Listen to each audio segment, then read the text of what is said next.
I'm fine, I'm great. Women just don't like nice guys who are smart. And that's me.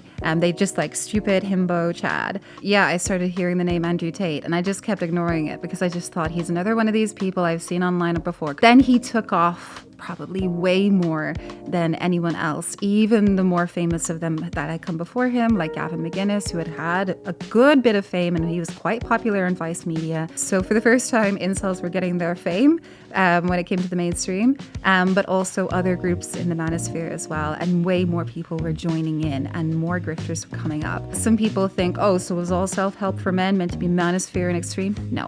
There's been plenty of self-help people online who have nothing to do with the manosphere. The manosphere is very specific and it will always have anti-feminism at the core. Meadhbh Park, hello. Welcome to PoliticsJOE. How are you? Hi, yeah, good. How are you? Yes, very well. Very glad to have you with us. Before we get into your book, Blackpilled, which is behind you on the bookshelf, pride of place, tell us who you are. How would you like to introduce yourself? Yeah, well, my name is Meadhbh. I've been working in the field of what we call countering violent extremism for about 4 years. I've done a lot of work around the far right, but I've also gone into kind of this manosphere, what we call extremist misogynistic kind of ideologies, starting off with the Proud Boys. I did that originally in America.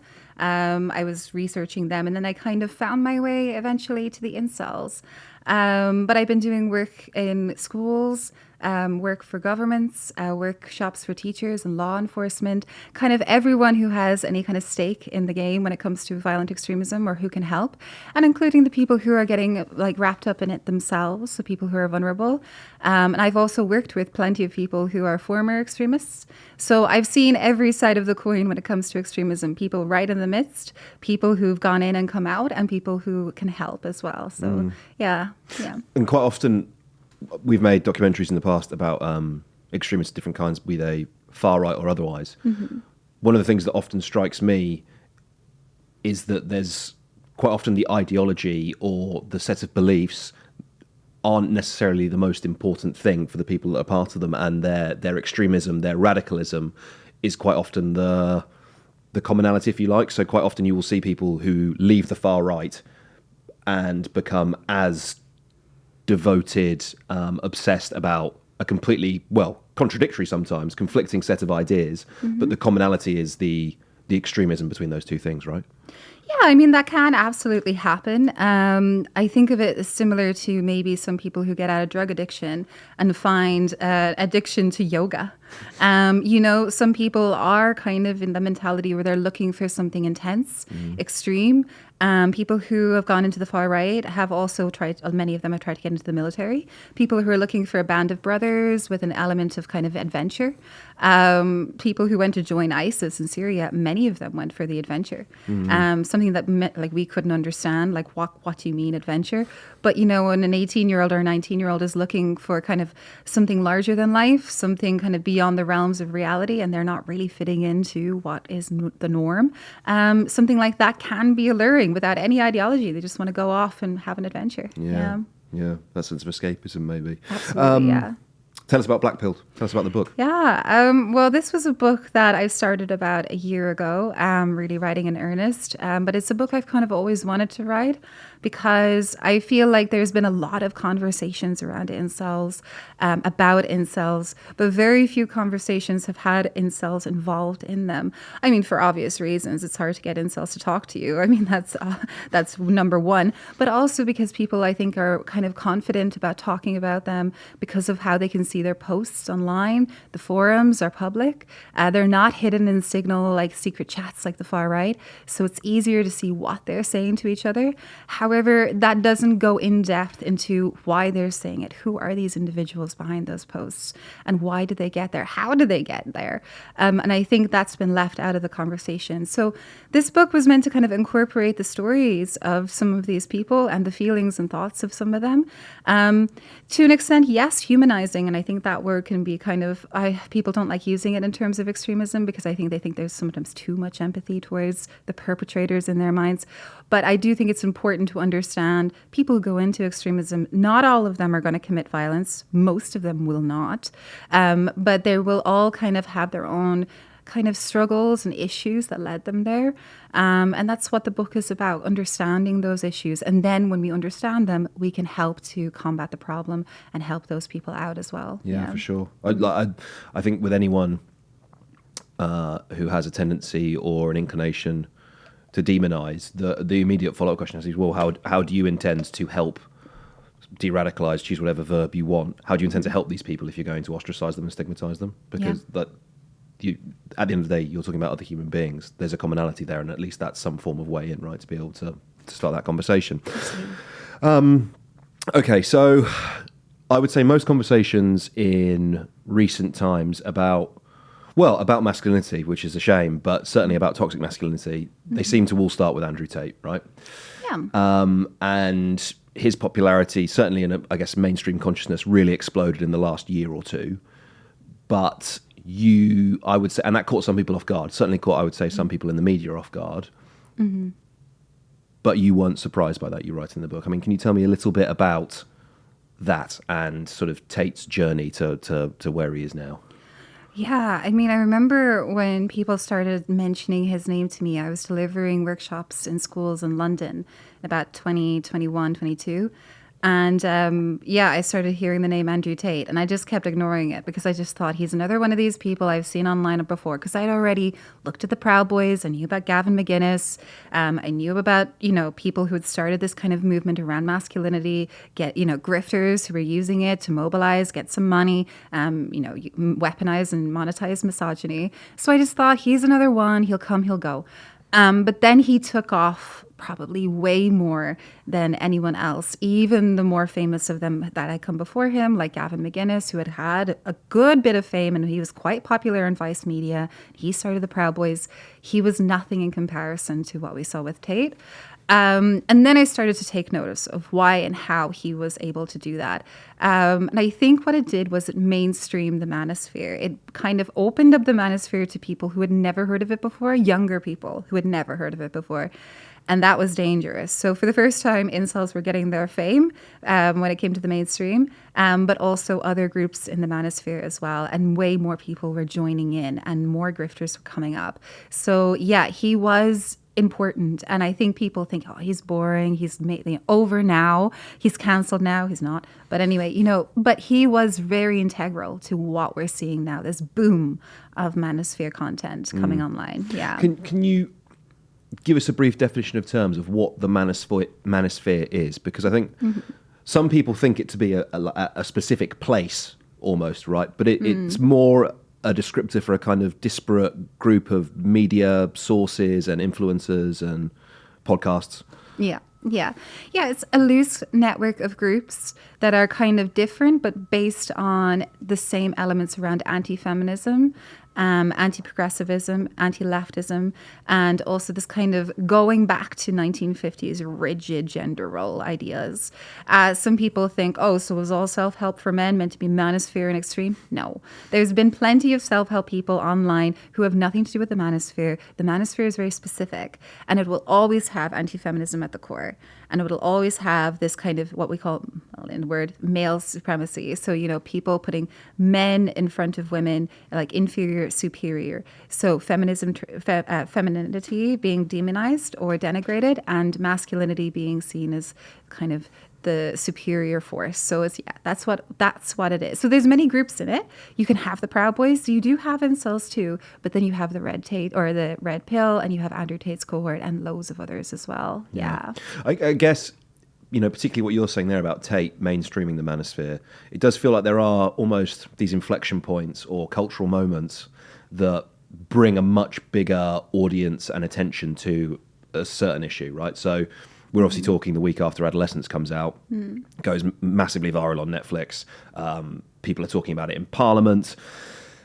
There is now a national conversation about young boys, the impact of social media on their lives, and how that connects to misogyny.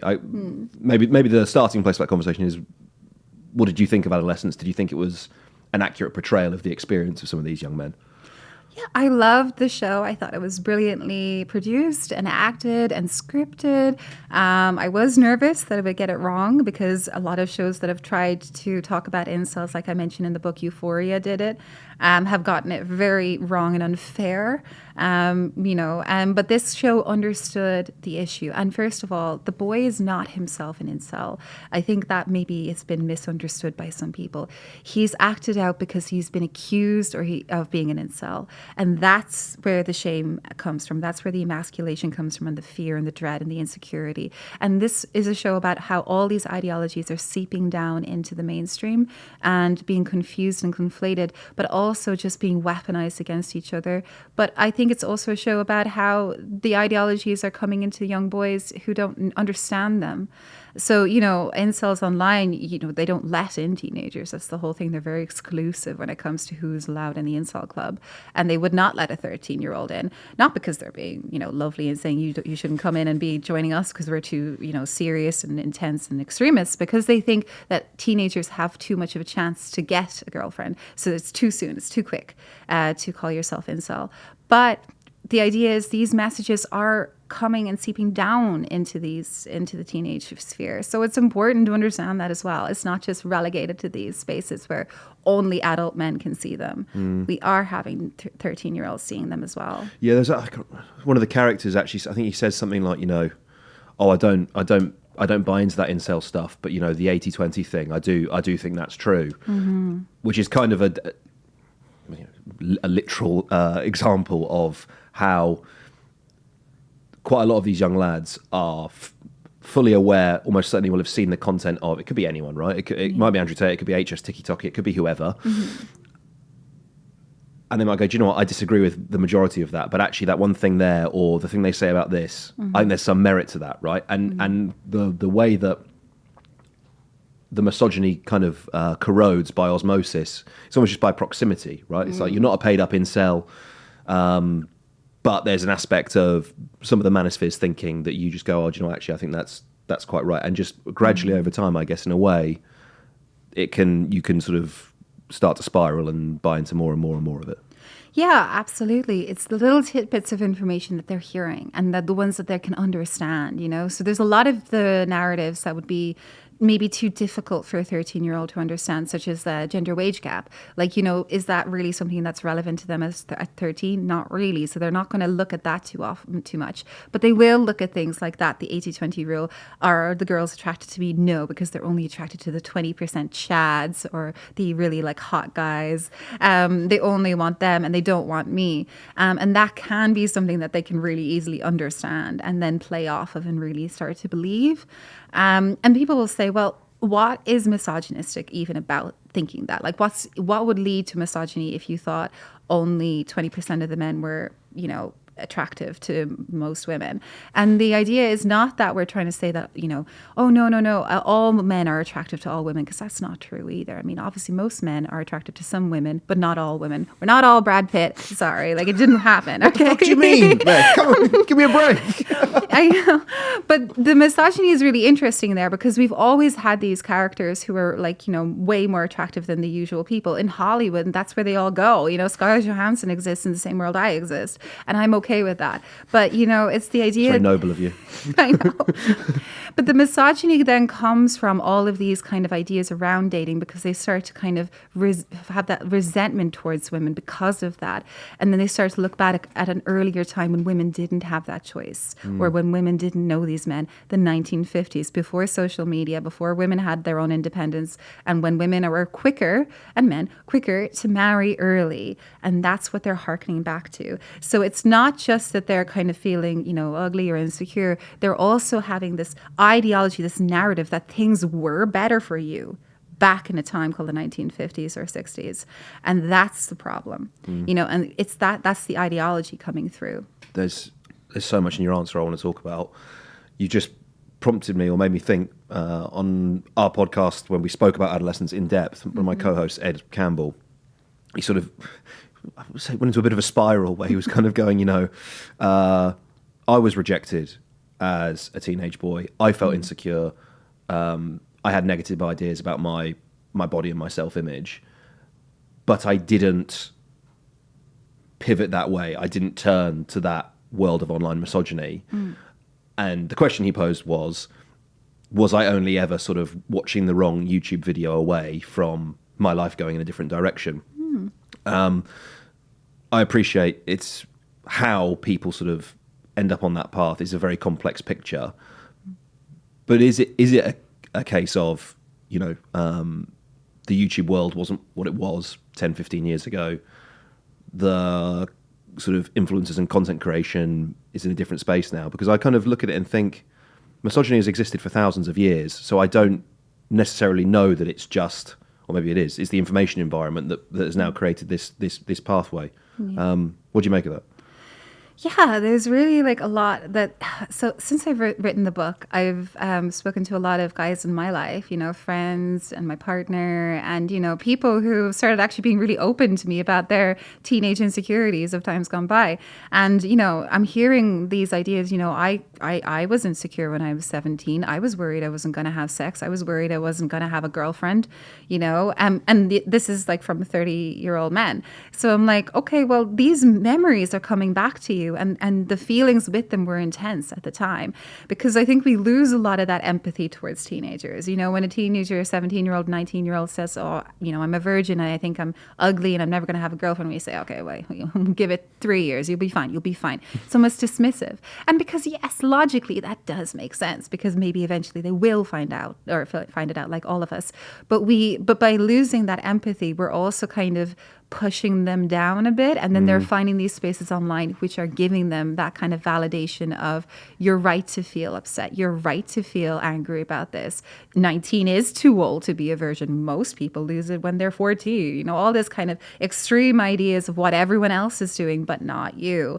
And that's where the FOMO comes in, you know, fear of missing out, and the resentment. Everyone else is having what you're not, and that's why you should be angry. And as a man especially, your manhood is predicated on losing your virginity. So that's the whole thing, like, you know, boy becomes a man. Historically, it's been through like two major arenas, sex and war. So if you didn't have sex and you went to war, you're still a man. But, you know, this idea that manhood through sex, you know, I took her virginity, you know, this idea of gaining something through sex. And that is still tied in with masculinity today. And some of the more kind of...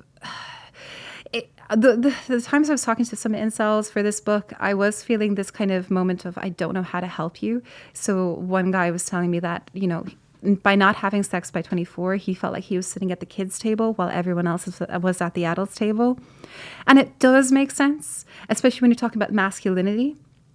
He's feeling left out. And because they're not having sex maybe at that age, they're also feeling like they can't relate to their male friends. So they lose on male friends as well. So it's a whole thing that happens. It's not just about having a girlfriend because they want to have someone to love. It's about the girlfriend being the ticket into society as a man. And it's really difficult to combat that, you know, because that's what messaging is all about. Yeah, big time. Okay, to backtrack a little bit, you said in your previous answer, right, that people were inaccurately describing Jamie, the protagonist in adolescence, as an incel, and he's not an incel. No. I think there's a bit of a conflation happening in our national discourse, media discourse, even on a private level. I've got absolutely no doubt that at some point in my life I have used the term inappropriately, because it actually means something quite specific, right? And it is separate from the world of online misogyny and the sort of general, I guess, feeling of hating women. Could you talk about that distinction and just be specific, like what makes someone an incel? Yeah, well, first of all, it's always conflated with misogyny. So if you're calling someone a misogynist these days, it's saying incel. So Elon Musk has famously been called an incel millions of times. Andrew Tate, men who have very clearly had sex. And I think we can prove it through his many, many children, I think. At least some of them, yeah. But the term incel is literally involuntary celibate. And it does kind of talk to this idea of not having sex. And it's not just about not having sex for 6 months or, you know, what they call being on a dry spell. It's about not having lost your virginity. And the black pill is all about the nihilism and misogyny that comes with that. Incels can be black-pilled, which is the ideology. They can only have the nihilism. They may not be misogynist at all. Most of the guys I talked to in the book were that kind of guy. They weren't angry at women. They were just very, very jaded about themselves and life because of how they looked. I'm ugly and life is going to be terrible for me. I don't blame anyone but God, And that's that kind of brand of incel. Or you can have the misogynist ones, which was, I'm fine, I'm great. Women just don't like nice guys who are smart. And that's me. They just like stupid himbo Chad. So there's a two type of variations. And then you have violence that can come, or misogyny can seep in through the non-misogynist as well in different narratives. But yeah, the incel is specific to the sex aspect and the lack of sex, which is different to the guys who follow Andrew Tate. Yeah. Do you think there's that conflation that's happening? Do you think that is from a lack of understanding? Do you think it is just it's basically become a shorthand now, and the actual meaning of the term involuntary celibate is actually quite distant from how people use it as a descriptor these days? What do you think's happening there? Well, two things are going on when you're an incel. You are a virgin, and you could possibly be a misogynist, possibly. And historically, if you really want to hurt a guy, you'll say he's a virgin. And now it's a really quick way to say not only you're a virgin forever, you're an incel. Again, sex and masculinity. It doesn't hit the same if you say to a woman, you're a virgin. I mean, in some 90s movies, they were trying to make that a thing. But historically, it's more about women's downfall, or if they were seen as bad in history, was if they had sex. Slut shaming is for women. Virgin baiting or virgin shaming is for men. So the opposite. And incel is this perfect word to both virgin shame and also call them misogynist. It's two hits at once. Yeah. So that's what they're doing. Got you. Yeah. Is it a gross oversimplification to say that you could help these people by essentially teaching them to have healthy relationships with women, that downstream of that at some point is probably, if you're interested romantically in women, getting a romantic partner, and then downstream of that at some point is having sex with that romantic partner? Yeah, well, in the book, I do talk about at the end what we call the girlfriend solution. And that's I remember talking about incels about 3 years ago, won't mention to who, but some law enforcement from some country. And they laughed at the end and they said, we'll just give him a haircut and bring him to a bar and he'll be fine. And I realized then, there's always going to be this aspect of almost mockery, not taking it seriously from older men, certain older men, because it's just seen as kind of funny. It's seen as maybe hitting too close to home, like, oh, I was just like you, kid. Don't worry, I'll get you a girlfriend. You'll be fine. And that seeing that as the solution is problematic in so many ways. But first of all, a girlfriend does not cure misogyny, never has, never will. And as incels themselves say, the men who are most likely to hurt women are in relationships with those women. You are most likely to be killed by your partner than anyone else. Which is funny because then they'll also say, but if I had a girlfriend, I would be perfect. I would be great. All the misogyny would disappear overnight. I would be happy-go-lucky, super progressive leftist. And it's like, okay. Sure. but this girlfriend solution also puts women as the, solution. So in Homer Simpson language, the cause of and solution of all their problems. And that's a problem in itself. But, getting on better with women, as you mentioned, in just general platonic relationships or just coworkers or just the cashier. Yeah, I think that would be great. They are missing out on social links. I think the first point of call is actually getting them friends or getting them closer to men.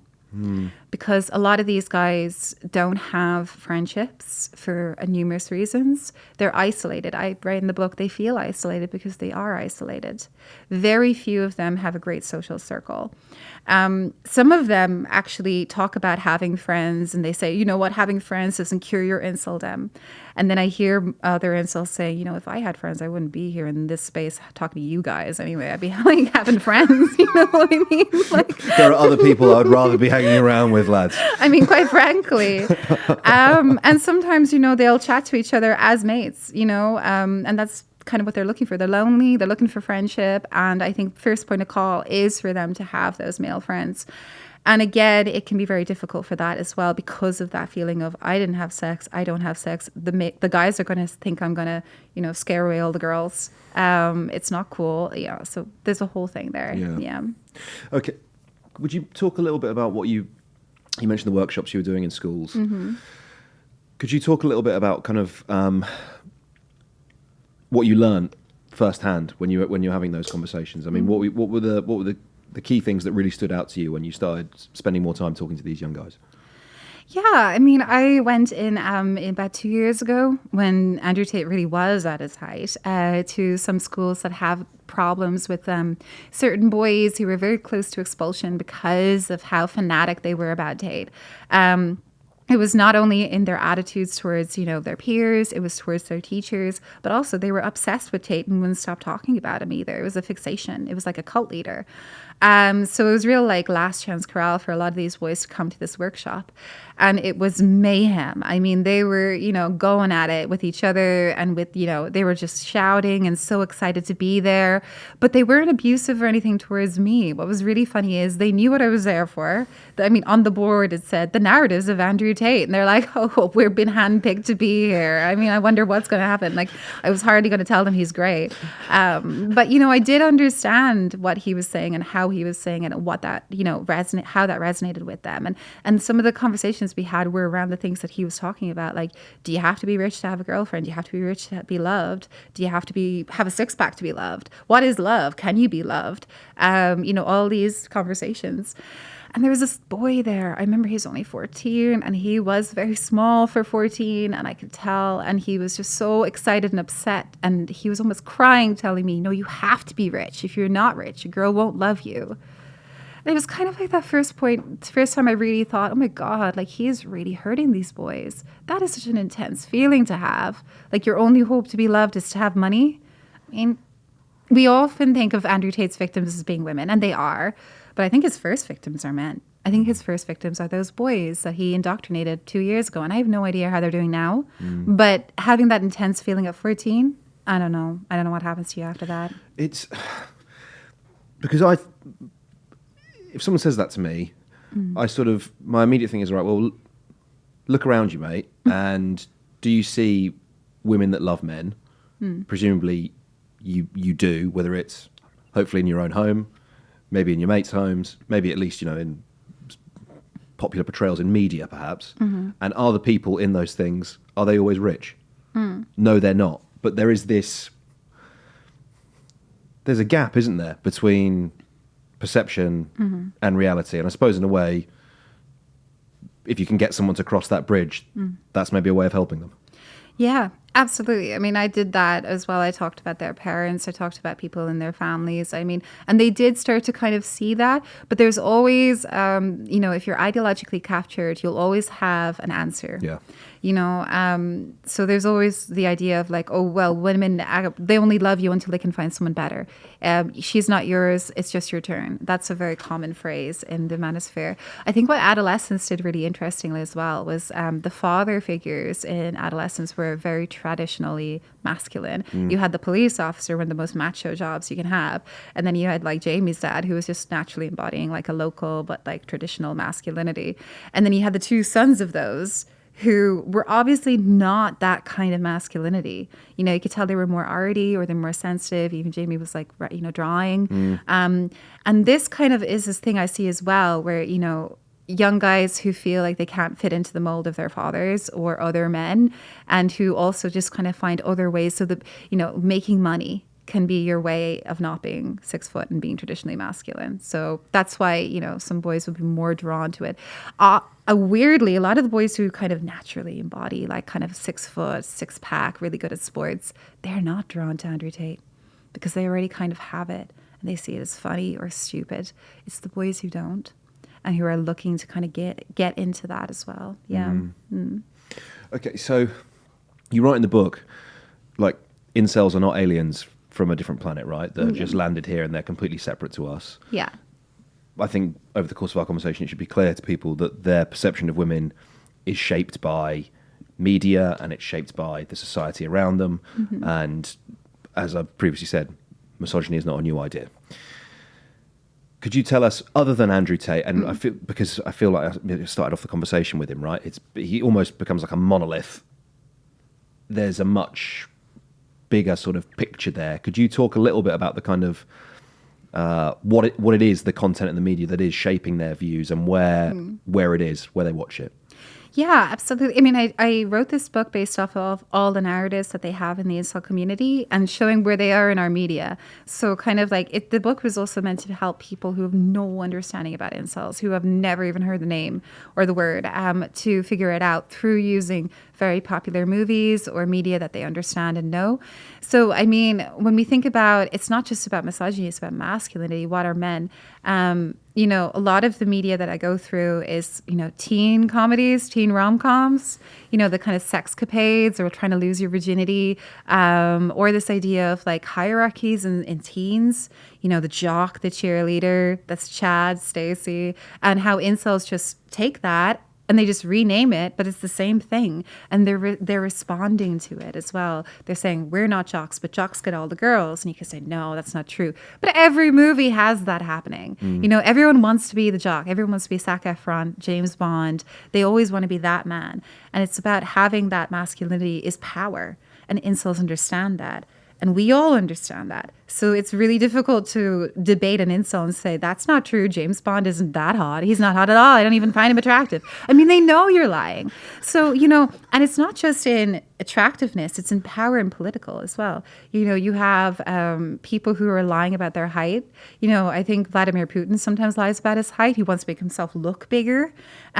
Using these kind of like elements of masculinity and physique to get more power in the workplace or wherever. That's what incels understand. The space that they say short men can't do very well. If you're short, you know, you'll never make that much money. You'll never have power. You'll never have a girlfriend.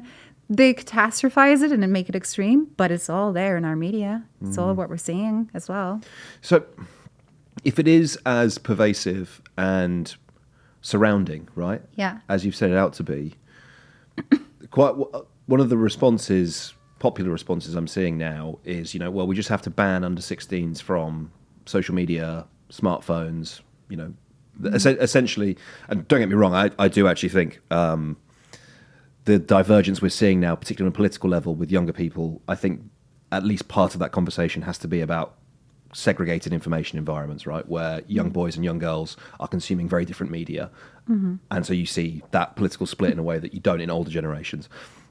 But parking that for a second, social media is not the only place that misogyny exists. As you've just demonstrated, the ideas that some of the key tenets of inceldom are downstream of are in Hollywood films, are national politicians. So what do you make then of the idea that if we just say, right, under 16s, no social media for you, does this problem go away?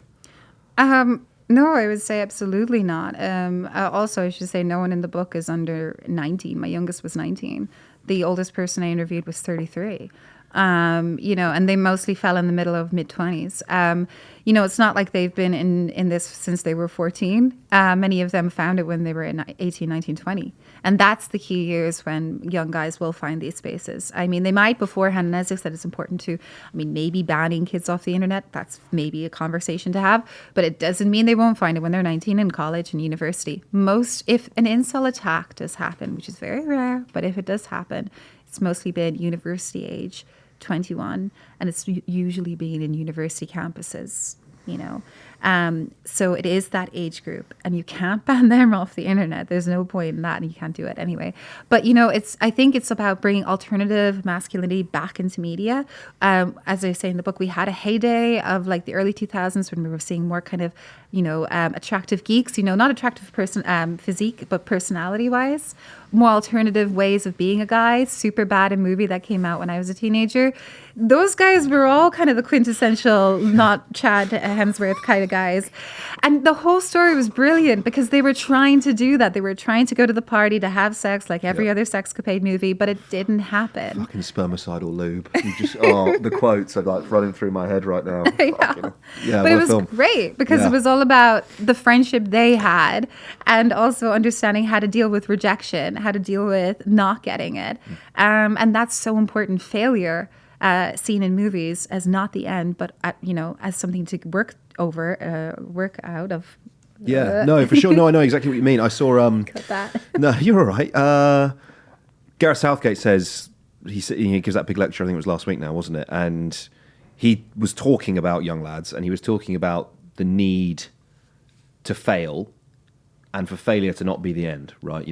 For failure to be a moment of growth that you learn from, and that can be being rejected by a woman, it can be being rejected by a job you apply for, it can be being rejected by a university, like whatever it is, understanding that is going to be a key component of your life going forward. And the thing you can control is your response to that happening to you. Yeah.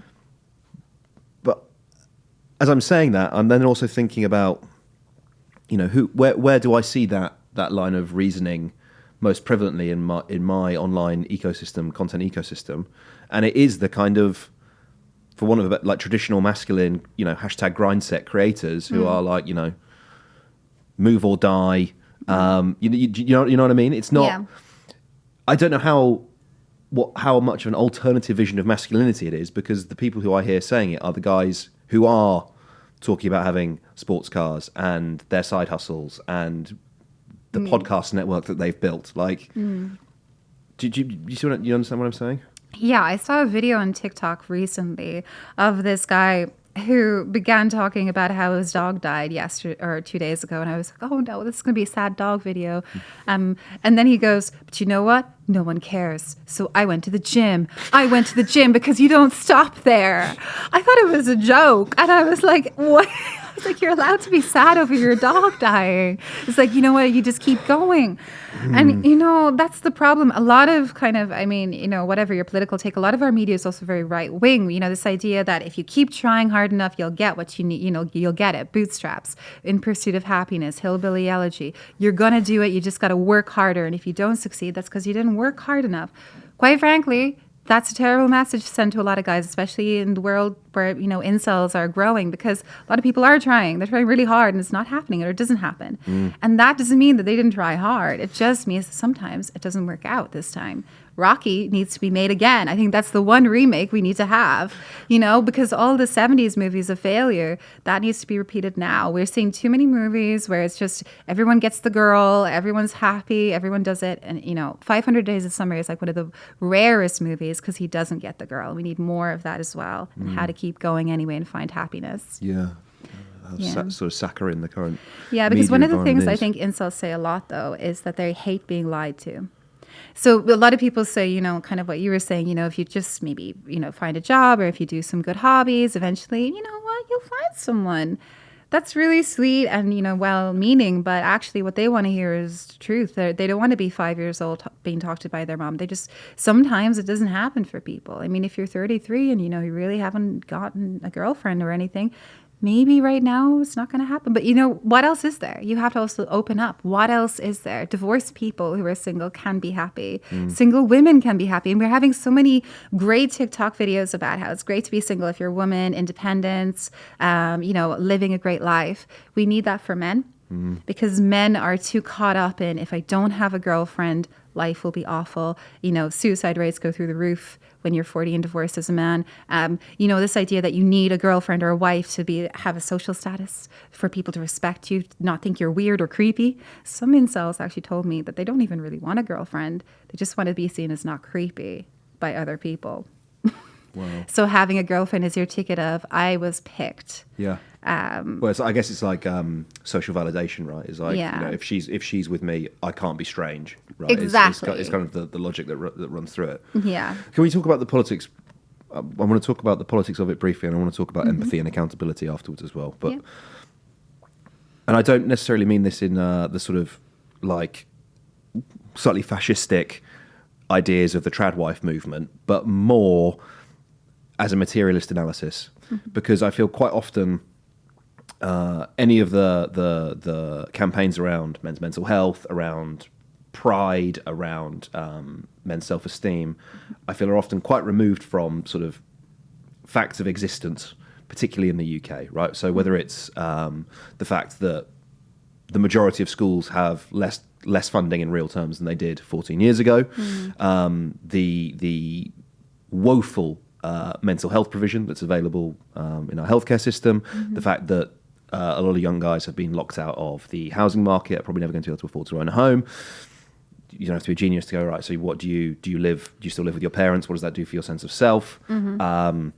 If you manage to be able to get a good enough job to be able to afford a rented home, if you live in an urban centre, chances are you're probably in an ex-council property that used to have a living room in it that's been also been converted into a bedroom. So, the third spaces in your own home are literally being shut down and attacked, not just the ones in the public realm. And my personal perspective is if you're not prepared to actually engage with a political critique of that system, the other side of it is kind of trite. Like it's just... Yeah, it's banal. I don't think you can separate it from the political conditions in which these young guys exist in. Yeah, and I agree. I do think that there's a conversation to be had about why we would go there with men's mental health and not with women's mental health. Yeah. And I think that conversation is because, again, of how we tie masculinity with money and masculinity with resources. So, if you're 24 and a woman and you live at home, you don't feel hindered today. You can go to a club and you can think, oh, I'll find somebody here. But if you're 24 and a guy and you live at home, you suddenly feel really ashamed. Like, oh my God, if a girl came back here, they think I'm like, not able to make my own way. And women, unfortunately, some do say that I'm looking for a guy with his own place. I don't want someone who's living at home. It's like, well, you're living at home. Beggars can't be choosers, man. and as someone, like, I lived at home all through my 20s, but my boyfriends during my 20s, they all lived on their own. And I kind of took that as, oh yeah, that makes sense. And then I started to think, oh, I don't want someone who lives at home. But again, that masculinity of I have a house, of I have a job, I have the resources, that hasn't changed. We've had lots of years of messaging around that. It doesn't just change overnight because women are making money. There are still women who say, well, I want someone who makes more money. It's like, okay. But, you make a lot of money. I mean, I don't know what to say. But, that social conditioning that we've had, and some guys will say, look, I'd be happy to be a stay-at-home dad. I'd be happy to, chill out and my girlfriend can make all my money and I can stay on a yacht or stay by the pool. But I know that that's not attractive yet. And that's not in our media yet. And I think even just a softer version of that, of having more media that has more guys who are artists or, writers or, who teachers, more guys who are teachers. I mean, we need more male teachers, but there's no representation in the media. And that being cool while, so having that softer masculinity being cool and being hot and being sexy as well. Yeah. Can we finish talking about empathy then? Because, well, we certainly started the conversation before we started rolling, but talking about methods of de-radicalisation, I guess, but your work emphasises empathy and its importance as well as accountability for men. Can you tell me a bit about that? Yeah, I mean, I mention in the book, sometimes people have a bit of a problem about how often I tend to talk about the guys who are involved in the space and not enough about the victims of the attacks that couldn't come from these spaces. And that is because I'm very focused on those people. That's what my job is. My job is to help people leave radicalization, to leave that road behind. But it's also very important when you are talking to people who are engaging in that, to tell them that, or to make it clear that what they're doing is harmful. What they're doing leads to harm. Whether they've never hurt anyone personally in their lives, they're engaging in spaces that are, expressing a desire to hurt people, celebrating attacks, sharing videos and celebrating mass attacks. The perfect gentleman, yeah. Absolutely. And not just that, any mass attack, the Buffalo shooters, that was shared all around the incel forums, or it could be newspapers or articles around rape and then celebrating that. Really vile stuff. And, they may say, well, I never did that. I never went on those, I never posted about that. Yeah, but you took part in it. And then when they come out the other side, sometimes you see them, they talk about the shame. They really see it. And they feel really, really like awful and shameful and low. And they have to go through that, and you can't just coddle them and say, it's okay, you didn't know what you were doing. No, sorry. Like you as an adult, you have to take responsibility. And it's important for your growth out of these places to take that responsibility. And then you get over that, and then hopefully you never go back. So it is important to have that balance of empathy while you got there, but, also the responsibility of what took place and what you were engaging with as well. Yeah.